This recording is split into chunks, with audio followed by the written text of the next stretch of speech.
At 28, Joyce William believed she had finally stepped out of her father's shadow. She stood in front of her bathroom mirror that morning, adjusting her navy blazer and breathing slowly. Today mattered. Today was the $1 million presentation that could change her career forever. Her phone buzzed with a message from her assistant. "Conference room is ready. You've got this." Joyce gave a small smile. She had worked too hard for this moment to fail now. But as she entered the lobby of her office building and saw a familiar figure standing there, shoulders stiff and eyes burning with anger, her stomach dropped. "Not today," she whispered. The man waiting in the lobby was Robert William, her father. He had not visited her workplace in 3 years. Joyce stopped walking, her heart pounding hard against her chest. She knew that look too well. It was the look he wore when he felt challenged, when he planned to dominate the room. A security guard approached him carefully, but Robert waved him away. "I'm here to see my daughter," he said loudly. "She knows why." Joyce stepped forward, forcing calm into her voice. "Dad," she said, "this isn't the time or the place." He turned sharply toward her. "Oh, I think it is," he replied. Joyce grew up in Marin Hills, California, where everything looked perfect from the outside. Wide streets, clean lawns, private schools, and quiet competition. Her father had built his construction company from nothing, and he reminded everyone of it constantly. "I carried bricks with my own hands," Robert would say at dinner. No shortcuts, no favors. Her mother, Laura, was different. She smiled easily and believed in softness. When Joyce showed her notebooks filled with fake brand ideas and slogans, Laura would clap her hands and say, "You see stories where others see walls." Those moments felt safe. They never lasted long enough. When Joyce was 12, her mother got sick. 6 months later, the house lost its warmth. The day after the funeral, Robert removed every sign of creativity. The paints disappeared. The drawings vanished. The garden was paved over. "Enough nonsense," he said flatly. "We focus on real things now." Without her mother, his control tightened. Grades became battles. Mistakes became insults. 96%, he once said. What happened to the rest? Joyce learned quickly that success was never celebrated. It was demanded. By high school, Robert had Joyce's future mapped out. "Business degree," he said. "Work for my company. Marry right." When Joyce finally said, "I want to study marketing," he laughed openly. "That's not a real career," he told her. "It's talk, not work." The argument lasted days. When her acceptance letter arrived from another university, Joyce packed her bags anyway. Robert cut her off completely. Standing alone in her dorm room that first night, Joyce cried quietly, and Joyce's first year away from home was brutal. Without her father's money, she had to learn fast. She applied for every scholarship she could find and took 3 part-time jobs. During the day, she attended classes. At night, she worked at a small coffee shop near campus. On weekends, she tutored other students in writing. Sometimes, exhaustion hit her so hard she cried in the shower just to release it. "You chose this," she reminded herself quietly. "Don't quit now." Every struggle hardened her resolve. Survival slowly turned into confidence, and confidence began to look like strength. Despite everything, Joyce excelled. Her professors noticed her discipline and curiosity. One of them told her, "You don't just study marketing. You understand people." That comment stayed with her. During her second year, she secured an internship at a small marketing firm.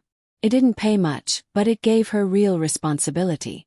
She stayed late, asked questions, and learned fast. When the firm landed new clients because of her ideas, her supervisor said, "You're not just talented. You're dependable." For the first time, Joyce felt seen for who she truly was. By graduation, Joyce had built her life from nothing. Her father did not attend the ceremony. He didn't call. He didn't send a message. Joyce stood among her classmates, holding her degree with shaking hands. In the crowd, her younger brother Evan waved and smiled proudly. Afterward, he hugged her tightly and whispered, Mom would be so proud of you." Those words meant more than any applause. Soon after, Joyce received an offer from Brightcore Solutions, a fast-growing tech company. The salary was more than she had ever imagined earning on her own. Joyce threw herself into her new job with relentless focus. While others relaxed after work, she studied market trends and customer behavior. She listened more than she spoke and delivered more than she promised. Within a year, she earned her first promotion, then another. Her campaigns brought real results, and clients began requesting her by name. Her manager once told her, "You don't just sell ideas. You build trust." Joyce carried those words like armor. Each success felt like proof that her father had been wrong about her, even if he never admitted it. 3 years later, Joyce was preparing for the biggest presentation of her career. A global tech company was considering a massive rebrand, and Brightcore had made the final shortlist. The deal was worth millions. Joyce had spent months crafting the strategy, perfecting every slide, and preparing for every question. Her team trusted her completely. That morning she woke early, calm but focused. "This is it," she told herself. She had no idea that before the clients arrived, the past she had tried so hard to escape would walk straight into her future. Joyce arrived at the office earlier than usual that morning. The building was quiet, almost peaceful. She liked it that way. It gave her space to think. She walked into the large conference room on the 15th floor and looked around. Floor-to-ceiling windows overlooked the city, and the long table was already set for the clients. Joyce tested the projector twice, adjusted the lights, and laid out the presentation folders. "Details matter," she murmured. This presentation wasn't just business. It was a turning point. Her team began to arrive one by one. Lena, the lead designer, carried fresh printouts. Marcus, the data analyst, had his laptop open before he sat down. Daniel, the copywriter, reviewed his notes quietly. Joyce gathered them together and said, "Today we show them why they chose us." Marcus nodded. "The numbers are solid." Lena smiled. "The visuals are clean and strong." Joyce felt proud. These people believed in her leadership, and she would not let them down. They ran through the presentation one final time. Every transition flowed smoothly. Every question had an answer. Joyce watched her team move with confidence and precision. When they finished, Daniel exhaled and said, "That was flawless." Joyce allowed herself a brief smile. "Good," she replied. "Because we won't get a second chance." The clients were due to arrive in 2 hours. Everything was ready, or so she thought. As Joyce stepped away to change into her presentation jacket, her phone buzzed. It was a message from her brother Evan. "Joyce, I need you to stay calm," it read. "Dad is furious about an article he saw this morning. He asked for your office address." Joyce felt her chest tighten. She typed quickly, "Did you stop him?" Evan replied seconds later, "I tried." He hung up. "I think he's on his way." Joyce closed her eyes slowly. "Please not today," she whispered. She returned to the conference room, forcing a smile. Lena noticed immediately. "Joyce, are you okay?" she asked quietly. "Family issue," Joyce replied. "I'll handle it." Her hands trembled slightly as she picked up her tablet. She knew her father. When Robert William felt embarrassed, he lashed out. And today, embarrassment had found him. Joyce checked the time. Less than 2 hours before the clients arrived. She had to stop this before it reached the top floor. At 11:45 a.m., the receptionist called. Her voice was shaky. "Joyce, there's a man in the lobby demanding to see you. He's refusing to sign in." Joyce didn't need to ask who it was. "I'm coming down," she said firmly. She handed her tablet to Marcus. "Keep everything on schedule," she instructed. "I'll be back." As the elevator descended, her reflection stared back at her. Calm face, tight eyes. "You are not a child anymore," she reminded herself. The lobby was tense when the doors opened. Robert Williams stood near the security desk, voice loud, posture rigid. Several people had stopped to watch. When he saw Joyce, he sneered. "So you finally showed up," he said. "Too important now, huh?" Joyce kept her voice steady. "Dad, this isn't appropriate. Let's step outside." He laughed harshly. "No. I want everyone to hear what kind of daughter you are." Heads turned. Phones appeared. Robert's voice echoed across the marble lobby. "This is where my ungrateful daughter works," he announced. "Selling lies instead of building something real." Joyce clenched her fists. "You don't get to do this here," she said quietly. That only made him louder. "You rewrote history," he shouted. "That article made me look like the villain." Joyce snapped back. "You made yourself look like one." Gasps rippled through the crowd. Security stepped closer, but Robert wasn't finished. "Marketing is fake," he yelled. "Smoke and mirrors for people who can't build anything." Joyce felt years of anger rise. "What I build lasts," she said firmly. "I build trust. I build growth." Robert scoffed. "You're nothing without my name." His words cut deep. The lobby fell silent. Joyce's voice didn't shake when she answered. "I became everything without you." That's when Robert crossed the line. He grabbed Joyce's arm, trying to pull her toward the elevators. "You're coming with me," he snapped. Joyce cried out as security rushed forward. A shove sent her stumbling backward, but Daniel caught her before she fell. "That's enough," a security officer shouted. "Sir, you've assaulted an employee." At that exact moment, the elevator doors opened again. The clients had arrived, and they were witnessing everything. The clients stepped into the lobby at the worst possible moment. Joyce recognized them immediately. Ms. Turner, their CMO, walked in first, followed by Mr. Lee, the brand director, and two assistants carrying folders. They froze when they saw security surrounding a furious man. Joyce's arm throbbed where her father had grabbed her. Robert struggled against the guards and shouted, "These are the people you're trying to fool." Joyce swallowed hard and forced herself to stand tall. She could feel every eye in the lobby on her. Her father wanted humiliation. He wanted her to collapse. Joyce refused to give him that victory. A calm voice cut through the noise.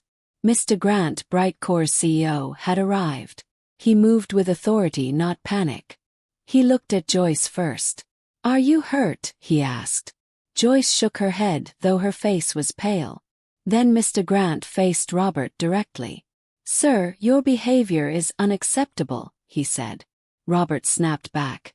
"You don't know who I am." Mr. Grant's expression didn't change. "I know who you are right now," he replied.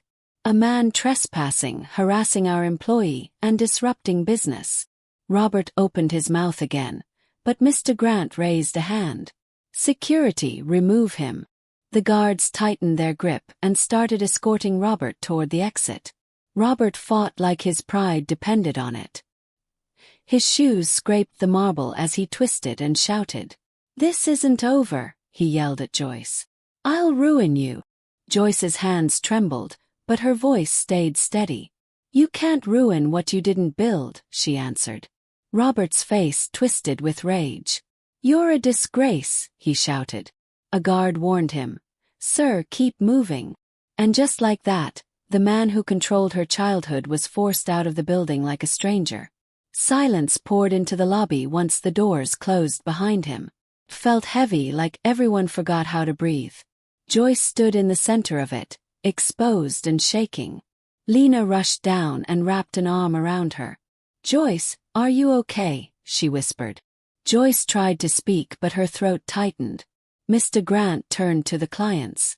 "I sincerely apologize for what you witnessed," he said. "If you want to reschedule, we understand." Joyce expected the clients to walk away. She expected her career to crumble. But Ms. Turner stepped forward, her gaze sharp and steady. Ms. Turner looked directly at Joyce. "Do you still want to present today?" she asked. Joyce blinked, stunned. "Yes," she said, voice rough but firm.